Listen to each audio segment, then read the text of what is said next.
here with Mr. Carlos Henriquez, and we are going to talk about Greet the Children 2016. What is Greet the Children 2016? Greet the Children is an idea that we stole from some other cities, Atlanta and Hartford. We did it last year. It is an event where members of the community come together to PS schools a welcome to their first day of school.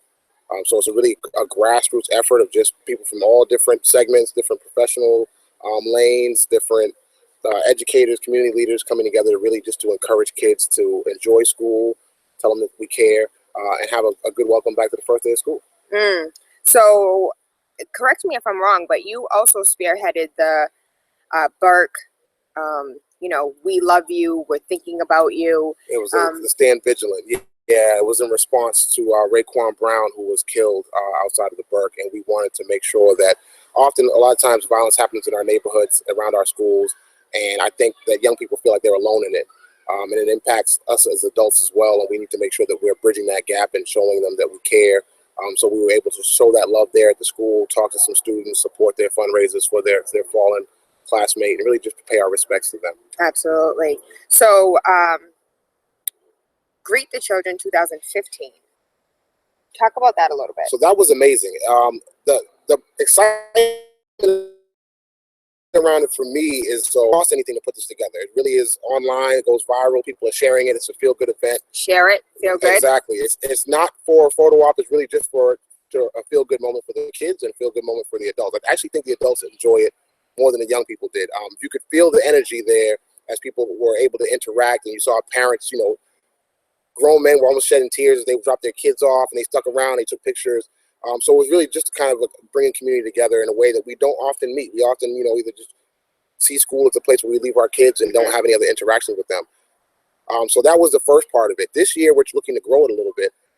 We had about 100 volunteers came out last year. We did 3 schools. We did the Dearborn STEM Academy. We did the Lilla Frederick, and we were at the King. So we're probably going to revisit those 3 schools, and we're looking to see if we have the capacity to add a few more, if we can get some more volunteers. So again, please share it. The more people we have, the more schools we can do this at. But the main part around organizing is to show that anybody can do this. I'm an organizer, but I'm looking to show people how we can create this model, how we can replicate it and do this at every school, not only for the first events where we can interact with children more often, and create some safe places for them on the way to school, on the way home. It's led into, so even the Burke, where we did the Burke, they were able to sign up to 80 volunteers for a mentoring program. So we're looking to have this be a catalyst, kind of a feeder into, school participation. So whether you participate in field days, mentoring, those kind of activities, we want to make those available and bridge that gap for some of the educators who are doing this good work. Absolutely. So those that are currently watching that are like, you know what, my child doesn't attend a BPS, my child attends a charter school, my child attends a private school, my child is sent away out of the state to a boarding school, but I do want to help and I do want to show my support. What can they do? Well, we're going to start collecting names and really catalog who our volunteers are. And once we get a count this weekend, we will start directing them to different schools that we have confirmed as locations. And, I'm not able to be at every site. I'd love to be at every site, but as we figure out what sites we can make and we can't make, we're going to need people to captain those sites to get people. We're going to do it respectfully as well. We're not blocking the doors. We don't want to block the sidewalks. We don't want to impose on the school or what they're trying to do. We just want to complement it, really. So we'll need people to organize on those sites. We need people to spread the message, challenge their family members and friends to come out and join those efforts. So all that is helpful. And people are looking to replicate it. So, for instance, last year, the Matter Hunt, I have to give a lot of credit for those around the Matter Hunt last year, because that was one of the schools I couldn't personally organize for. But they saw the model. They grabbed a hold of it. They didn't wait for We don't have to wait for BPS. We don't have to wait for a nonprofit. We don't have to wait for an organization to do it. These are our children. This is our community. They put together 100 people and laid out a red carpet outside the school and did the same thing. So that's the kind of thing leadership we're looking for. So grab 20 of your friends, grab 20 people you know, use your social media, and organize a group. And contact school leadership, let them know what your desires are, and create those partnerships. With those change what we do in our community. Absolutely. How do you think that we can use this model of grassroots organizing to start other grassroots, not really programs, but it's the fact that after school programs cost so much and the parents can't really pay for after school. A lot of children at home alone. Right. You talked about using them as a feeder, using this as a feeder. How else can these used? Well, the beautiful thing about it is once you see the power of how easy it is to organize, you can grab a hold of it. So, when a lot of people are doing a little bit, a few people don't have to do a lot. So when we look at programs, we look at funding, if you put 250 young professionals together to do an event like this, and you figure out that a after-school program like a debate club or a chess club needs funding, it should be easy for us to turn around and ask each other, okay, everybody go in your pocket and take $5 and put it in the pot.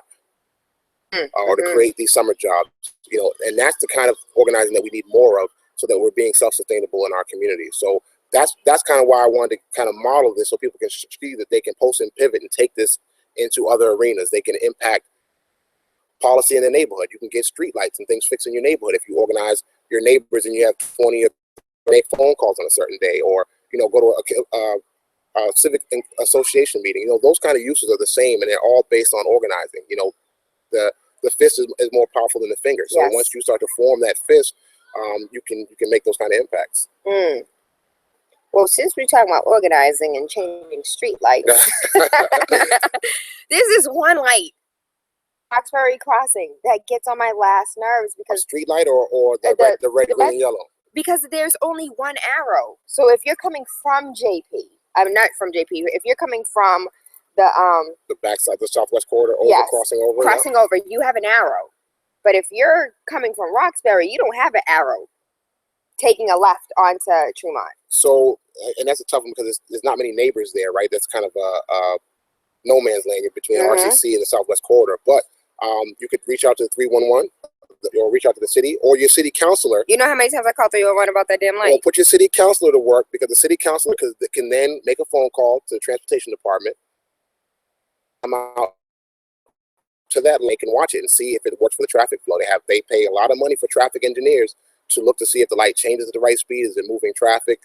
Do lane lines need to be painted? That's what they get paid to do. And really? They need to pay me about 25% of his salary. If you don't get them out of the building to do it, then they won't do it. But that is one of the functions of a city council, to deliver city services. So they should be able to call into the Walsh administration and pull those people out to make sure that things are working the way you want. So pause for a second. Hashtag still repping. Still repping. Still repping. That's all I know how to do. What was your title prior to still repping? Because that's your title for me. That's my title for you now. I was the state representative for the 5th Suffolk District, which represents parts of Roxbury and Dorchester, from about St. Patrick's Church and Forest Street, Vine Tree Community Center, all the way up into Fields Corner and parts almost to Carbon Square, back down to Grove Hall and back down to this triangle here in Dudley. And right now, you're still repping. When can we vote for you again? That's the question I always get asked. I'm gonna give you the honest answer that I've been sharing with people that ask me that. I'm not convinced that I want to run again, and here's why. We are not organized as a community enough for any one elected or a small group of electeds to make the impact that we need to make. So if you look at a state level and you look at policy, whether it's around mass incarceration, whether you look at programming, you name it, there are only so many reps that can move policy or get a bill passed. And for that to happen, you need a strong constituency behind you. Now, I'm not putting that all on the constituency. Part of that is the responsibility of the electeds and their leadership. And a lack of communication. And a lack of communication. And part of that is also the residents. So we have to have leaders that are going to bridge that gap. So, for instance, if I want to get a bill passed or I want to change a policy, whether it's a police policy or an education policy, I need to have the backing. So as a state rep, you represent 41,000 residents. Maybe half of those or 2/3 of those are over 18. I need the backing of 5,000 to 7,000 people ready to make a phone call, ready to send an email, to lobby the people that I need to lobby to make a bill change. And if we multiply that out by every district from Roxbury, Dorchester, Mattapan, East Boston, South End, and Jamaica Plain, then we can make more of an impact. But we don't have that level of organization yet. And there's not a lot of urgency to do that across the board. So what happens is you find yourself in this elected seat and you find yourself responsible for making these changes and unable to make the changes. So unless you're going to be honest with people and your residents and say, this is what I need, what you end up doing is you find yourself campaigning every 2 years saying, I'm here fighting the good fight. I don't want to just fight the good fight. I like to win. So I don't want to put on a campaign flyer that I'm fighting for you, or I'm doing the work if we're not making any progress. There has to be measurable results, and I'm not convinced that I want to knock doors and do all the work that goes into it just to be a figurehead. So if I can organize the community and we can get to that critical level, then I would look at running again. But that to me is more important. The strength of the community is more important than me just being in an elected seat. Do you feel as if the work that you're doing still repping is far greater than the work you were doing with a title? I think it's complementary. So as a rep, I felt the same thing around organizing. So if I had a bill that I was proposing or a bill that I supported, we would make sure that we printed out 2,000 flyers, even if it was 8.5 by 11, and me and the interns on an August day at 99 degrees weather, we were going to go and put that in your mailbox so you knew about it. And then hope that you can give you a phone number to call. And sometimes that would make impact. There was adult day health centers one year that they were going to cut the budget. They were going to zero it out. So we would have closed the one in the Cape Verdean community on Hancock Street. It would have impacted across the state. And there were colleagues of mine that weren't on board with saving it on the budget amendment. So I gave out their office numbers, a list of them, to the 300 residents that go to that adult day health center. Here are the 10 people that we need to sign on. Here are their phone numbers. Call them every day until they say yes. When I gave them those phone numbers, and then those reps called me mad and said, please make them stop calling. And I said, do your job. I'll tell them to stop calling as soon as you sign on to the budget amendment. They signed on to the budget amendment, and adult day health centers are still functioning and still funded and have not been defunded since. So that's the kind of organizer. You can do that in an elected seat, and you can do that outside of an elected seat. But that's what I think needs to happen across the board. I feel like an elected leader is the political director for their district. They get the most information, they're the wisest, and they have an organization, a campaign organization, a machine built in to communicate with the residents. Yes. So they have to use that more often than their 2-year reelection bid. If I can ask you to come out and vote and take your name down, your phone calls and things like that, then I can ask you to do the same thing when it comes to passing a bill or changing a policy, whether it's police, whether it's school funding, or you name it. So that's the bridge that we have to cross. Okay, really quickly, because I see that we are losing connection on Facebook, so I want to direct that Wi-Fi, get that Wi-Fi. those that are currently on Facebook, join us on YouTube, and we'll go ahead and make the transition and post that as well, so you have that connection. Hopefully somebody turns down their radio. Nah, it's Carnival weekend. Let them blast that. Bonnie Road. Let's go. How do you feel about current elected officials that, right now have a title? And, I saw a very heated thread. By me? No. A very heated thread that had about over 50 comments. And these 50 comments were about elected officials not doing their job. And why do you hold this position, but you're not doing anything that merits you to hold this position? Right. Not going to say any names, not going to call anything out. I'm just going to leave it right there. What exactly, how do you feel about current elected officials and the job they are or are not doing? It's a mixed bag. So I'm sympathetic in some ways because I've been in that seat, but also, like I just explained, I feel like there's more that can be done. I have my favorites. I have those that I work with that I know really press forward every day and do the most they can. I don't know if they always stress what they can't do, what they can or cannot do. I would like to see more cohesiveness between them. I would like to see them kind of as an allied front. One of the things I did as a rep was get there's 12 elected officials of color that represent the majority of people of color in our city, and there are shared issues amongst them that I think they would be more powerful as that fist if they worked together and collaborated to move policy on a city and state level. I would like them to use their machines more often to communicate that, but I also realize that residents at times judge elected officials based on different things. I come from a customer service background where, for me, it's important to set a minimum expectation. And I don't think we always do that. When we elect somebody, we send them in with our best wishes. Okay, they care about education, they care about schools, they care about police, they care about economic development, they care about housing. Go do your job. And that doesn't give you any measurables. So does that mean you're going to pass a law about it? Does that mean you're going to increase funding on it? Does that mean you're going to organize my community on how to do it? Without those, if you don't see the needle move or the move as much as you want to, when election time comes back around, you're like, well, they didn't do their job. There has to be some set measurable outcomes that we judge them by and hold them accountable to. Otherwise, it comes back to that, well, I've been fighting for you, we just can't get it done. And that's not acceptable. So we have to meet halfway in that gap between residents pushing. And I always tell this story. When I was in the House, there was a day where we got, I want to say like 3,000 emails about farm animals from Western Massachusetts. We got. I'm sorry, the ants got me. The ants got me. So we got 3,000 emails from Western Massachusetts about farm animals and protecting farm animals. That's all we talked about in the House. It shut down the service in the State House. Not that I don't care about farm animals, but it's really low on my priority list when there's people being killed in the neighborhood, people are gentrifying the neighborhood, what have you. But that kind of push from 3,000 emails coming into the State House made every rep talk about it. I would be willing to bet all that I own that no city councilor or no state rep or state senator has gotten 3,000 calls or emails about violence or inner city education. Not to say residents don't care about it, and not to say that the elected officials don't know about it, but there has to be that muscle. There has to be that move to put it on everybody's plate. You know, there are at-large city councilors violence and talk about education, and then there's some that get a free pass that represent our neighborhoods but never talk about it because we don't hold them accountable to it. We just give them a vote, or they become one of the four, and they get a free ride. And that stuff has to stop if we're really going to have the political power we need to have in our community.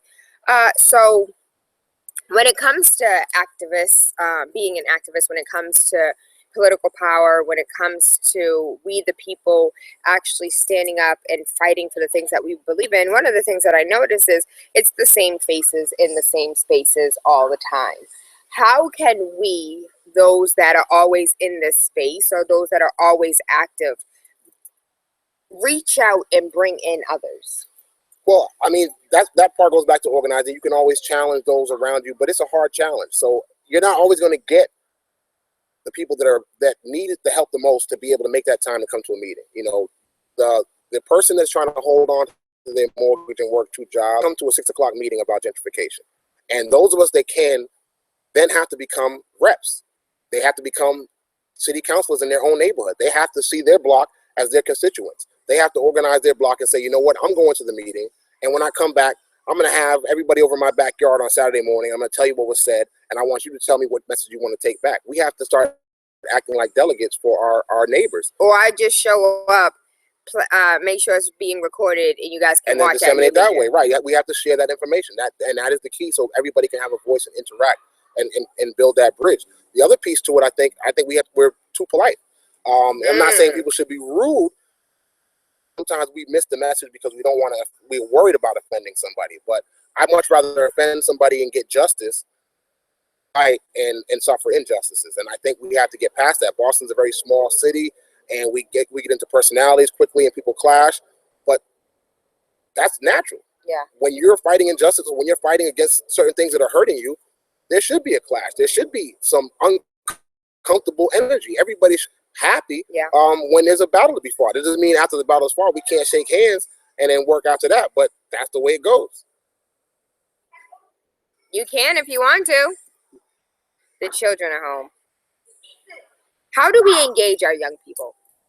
Because they're intelligent and they're on it. I mean, that's the easy one. That's just listening. Adults, I joke around like I'm the crazy uncle. So I get to listen to my friends, young people from teens all the way down. And we get older, and I hate to say my age. I'm not gonna say my age, but we stop listening. Say it. I'm 40 is like right around the corner. It's like knocking on the door. I'm just playing. But we don't listen. Like we think we know everything, so we just put them like, oh, all right, we got it. We'll take care of this. But so we're talking about how police interactions are in the neighborhood. I remember what it was like when I was in the neighborhood at 15, 16, even in my 20s, getting pulled over in a car by the D-boys and having to sit while they run our IDs or sit on the curb, and when it's cold and snow on the ground, and then let you go, oh, you guys match the description. At 40, I don't go through that. But the teenagers are still going through that. So we should be listening to them and taking their direction. So when we're hearing the narrative come from the city or people saying, well, we have these good relationships, let's ask the teens if the relationships are that good. And let's just not ask the teens that are in the community programs that are interacting over ice cream or interacting in a church. Let's ask the teens that are standing on the corner at 9 o'clock at night because they have no community center, because the community centers are closed and they have nowhere else to go. Let's ask them what their relationship is like with the police. Let's ask them if it's a good relationship. If they know the names of those officers and they know the names for a good reason, or they know the names for a negative reason, right? Yeah. So we just have to listen to them. And it's funny that you say that, because I was doing surveys with Roxanne Longoria and Bison. Yeah. And I want to say that I helped or assisted in a good 50 surveys. And when asked, like, the young people did not have one positive thing to say about police or police interactions or their safety or how, like, a lot of them felt safer with the drug dealers and the known, you know, gang members than they did with the police officers that are paid to be there to protect and serve. And in one sense, that's problematic because we don't necessarily want them around, you know, that a negative criminal element, but that speaks to the familiarity. So if you don't know an officer's name, if they're not from your neighborhood, or you don't see them on a regular basis and have pleasant interactions with them, then you will not have that kind of relationship with them. You will build up some animosity if the only time you interact is kind of a push and pull. So there are things that we need to do to figure out how they become more familiar. We talked about getting police out of cars. There are some bike units that ride by, but do they stop and engage? Are they trained to engage? I seen them ride. I call them the beehive. That's what they call them, or the killer bees and things like that. But it's how they engage. Do they engage? So there's a difference between their strategy of policing. You know, we hear community policing getting thrown around, but we still can't define what it looks like, or what it's supposed to feel like for us.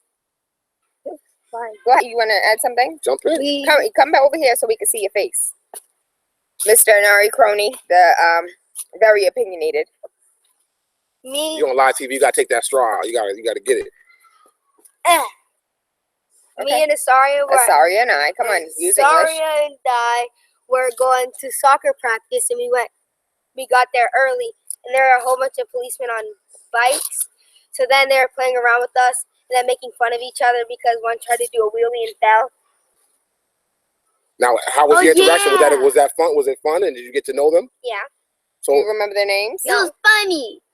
I think one was named Bob or Rob. But that does speak to the fact when they're on a bike outside of their car, they're able to interact with young people. They're able to seem more real. Like you've done a wheelie before. You not do a wheelie? Nope. I can't do a wheelie either. But I would laugh if I saw someone fall. They did a wheelie. So once I see an officer in more of a human form, now I can see beyond his uniform. I can see, oh, he's human like me. He can't do a wheelie. I can't do a wheelie. We have something in common. That builds that relationship. Not the norm for enough of the youth in our city. I mean, we have a density of youth. Like you can look at certain square miles in Roxbury where there are close to 50,000 kids. So there's a capacity piece where there's only 2,000 cops in the city. So we have to be creative around how we interact and make sure that most of the interactions are going to be positive when they can be. So greet the children. Greet the children. Greet the children 16. So hashtag greet the children 16. You are not in this. You said greet the children, so I thought you meant us. Like we greet ourselves. Thursday, September 8th. Our first stop that's confirmed is at 6:45 in the morning. We'll be outside the Dearborn STEM Academy, which is on the back side of the Burke right now in their temporary spot. I love to see youth have fun. And we'll be there 6:45, and we'll be greeting them. It's on Geneva Ave, 41 Geneva Ave. So that'll be our first stop. We'll confirm more stops over the next week and continue to ask for volunteers. So look for principals, educators, students that want you to come to their school. How do they contact you? How do they reach out? How do they say, we understand you can't multiply yourself and be everywhere, but I do want to, have my hand in this pot. I want my school to participate as well. So that is going on right now. People can find me on Facebook under Carlos Henriquez. The last name is spelled Henriquez. People can find me on Twitter, same name, or the @ still Reppin. And I've been contacting people personally and figuring out how I can either show them how they can use their social media to do it. We use a Google Doc in the background so we can collect names and addresses and confirm numbers. And you really only need about 20 to 25 people to really make a nice impact outside the school. And people are starting to pour in more ideas about whether we can offer, like snacks to people go in, whether we can get swag like pens and pencils and bags and things like that. So it'll grow. As more people think about it, more people think about how to do it. We're currently trying to figure out how to do it at the Blackstone. to you. Oh, it's election day too. So people gotta go vote that day. Mm-hmm. But we're looking at trying to figure out how to do it at the Blackstone. St. Patrick's opens on the 1st of September. We're trying to figure out if we can do something for them. So there's a lot of need, and it's a really good event. So I would encourage people to have the time and want to organize. So please contact me, and I will try to link you, especially educators. We need the school leadership to be the main partner and give us the kind of the blessing. So those that are hearing it, contact the school leader and put us together, and we'll kind of, walk you through it from there. Absolutely. So this Rising show, we had on Terry Kennedy, who is running for re-election as far as the governor's council is concerned. Okay. We were completely ignorant. I'm not afraid to say it, was completely ignorant on what the governor's council was. Very obscure group, right? Yeah. And I don't know if you guys remember 2 years ago when it was election time, on the ballot there was a whole bunch of names. You had to vote for them, and you didn't know who anybody was or why you were actually voting. Why do you think something as important, the governor's council, 8 individuals that appoint judges across the Commonwealth. Judges make decisions and dictate whether or not you're going to jail. All right. Life-altering decisions, right. Why do you think positions such as those are oblivious to our community? Well, one, civics came out of the school a long time ago. 2, I think it goes back to political leadership. I think it's the responsibility of those that are aware of those positions and interact with those positions to share that information.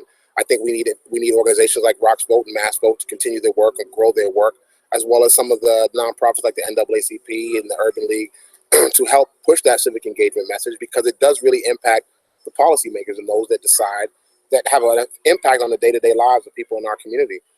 So I think we need to push that, but I think it's easy. It's convenient at times, and I'm not casting any dispersions to anybody, but it's convenient. The less people that are aware of what you have to do, the less people that can hold you accountable to what you have to do. So if I represent 41,000 people, but only 5,000 people vote for me, then I'm really only checking for those 5,000, right? So if you have 10,000 people checking for you, now you're working a lot harder. Yeah. Now I would love to embrace that work, because with that work becomes more power. You're impacting more people's lives. You're hopefully benefiting your district and growing the strength, so that whether it's you in that seat or it's the person after you, the district becomes stronger.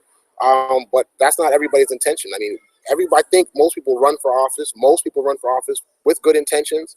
That doesn't always mean that you keep good intentions. Accountability is very important. Having that pressure of a district, and there are districts that are very strong politically. If you look at historically in Boston, the South Bostons, the West Roxburys, they have political dynasties. They are politically powerful. They rise to powerful positions in the city and state and hold them for a long period of time because of a cohesiveness and understanding of how it impacts all different levels of, from the high school dropout in their neighborhood to the the 6-figure salary getter. So those are things that we have to understand, how what impacts one of us does impact us all. I mean, if you can make 6 figures and live in Roxbury, but if your neighbor next door is a family of 4 and they're living on the median income of $32,000, it might impact your child. If 2 streets down there's a gang operating, yeah, you might own your house, but your kid has to walk past those gentlemen on the way home. So we have to see a kind of a shared vision and understand that we need to do more in our community. That we can't just look for one person or one elected. It's a relationship. It really has to be treated as a dating relationship. What have you done for me lately? What can I do for you? I'm gonna take you out. You take me out. We're going Dutch on this bill. It has to be that level of interaction on a regular basis. Dope. One more time, how can we contact you? So you can get me on Facebook at Carlos Henriquez. You can find me on Twitter under the same name, or at Still Reppin with no G on the end. You can find me. I have a website set up, stillreppin.com, where you can leave your information. I'll contact you. I'm pretty good at getting back to people directly, calling them personally. So feel free to reach out to me. You can grab me if you see me walking down the streets of Roxbury or Dorchester. I'm very accessible, very approachable. I might be low key with my brim low, but I will still stop and make time to do anything I can to help strengthen our community. Last question. I came to your office and asked you for a job. I do. It was summertime, and we were in that cramped spot, and I think we already had basement. like 6. That's where they start you when you're in the house. They start you in the basement. The next term, I moved up to the first floor, to the second floor, and was on Ways and Means. But there were 10 of us. We had 10 interns cramped into this room the size of maybe of a large bathroom. It was tiny. But I do remember that, yeah. Radio, and now I'm calling into your show on a regular basis, and inspired by the work you do. That's another critical piece. So if I take a minute to that, great in the community that shares the message. And your show is the most unique, I think the most progressive, that really gets information out, that helps people, that moves us forward. And we have to support it. We have to do a good job of supporting you, supporting that kind of message. Big City gives you the platform to do that. They're a great station, and we need more of that. You know, we missed the old ILD banners and, you know, and other print media. We don't have a lot of independent media, and we have to create that. We have to create our voice so that it's our voice and resonating. We can't keep leaning on the CNNs and the MSNBCs and the Boston Heralds and the Boston Globes, because we know 9 times out of 10 how they paint our community, and they're not doing it for our benefit. So I don't want to take up any more of your time. Still repping Carlos Henriquez. Love him. Appreciate you. Thank you so much. Thank you for the opportunity. All the time. And do not forget, Greet the Children 16, hashtag Greet the Children 16. And when is this taking place? Thursday, September 8th. We're starting at 6:45 in the morning. If you have any window of time between 6:45 a.m. and 10 a.m., we'll have staggered starts at different schools, start at different times. So we'll be outside different schools, and that list will be published, hopefully finalized by Monday or Tuesday at the latest of this week coming up. And if you want to see kind of last year's stuff, we have the hashtag Greet the Children Boston, has a ton of pictures, has a ton of testimony from last year. And if you know someone that went, ask them about it and watch the joy on their face as they tell you how much fun they had being there. It was truly something special. So I'm looking forward to doing it again. Awesome. Thank you. Thank you. Lastly, what is this t-shirt about? This is Good Peeps. This is Broham brand. So I'm big into supporting local. Let me put the hat on too. I don't get paid by this, but I like to support local brands. This is a local clothing brand based out of Roxbury. Tone Spinola puts it together. And, you know, when I see local stuff, if I'm going to pay $20, $25 for a nice t-shirt, I'd rather do it and fund my local economy rather than pay some rich guy who lives in Miami, you know, in Paris. So I try to put money back into guys' pockets to put good product out. And shout out to another clothing designer, Aleba Zor, a young woman who was featured in the banner. You just posted, yeah. Bella Rose, a clothing designer, young woman that I've seen grow up since she was a little child. She's amazing, and I, you know, she only makes women's clothes. Otherwise, I'd be sporting her stuff too. And I'm trying to get her to lean to a couple men's items, but she's doing great work. So there's a lot of talent in the city, and when we spend our dollars, you know, we talk about social empowerment. We need to spend our dollars in our community. It's got to be with our people for clothes. It's got to be with our people for groceries. It's got to be with our people for services. We can be critical, but we need to be supportive. You know, when we don't need to criticize our own more than we criticize, you know, big box. You can get, people always say you get bad service when you deal with us. You can get bad service at Best Buy. You can get bad service at Target. You're still going to go there every week. So spend the extra dollar, be inconvenienced, and spend in your own community and let it circulate a few more times before you send that money out. Absolutely. And if you want to buy outside of local, don't forget that WeBuyBlack.com is also where you can find everything. Yeah. And a lot of people don't know this, but there are designer shoes made by Black women. I saw those, and sneakers too. Yes, and even locally, Jamal Crawford and the Blackstonian has published a list of in Boston. So all you have to do is go to the website, print out the list, figure out what you can tick off on your list, whether it's groceries, whether it's your oils for your hair.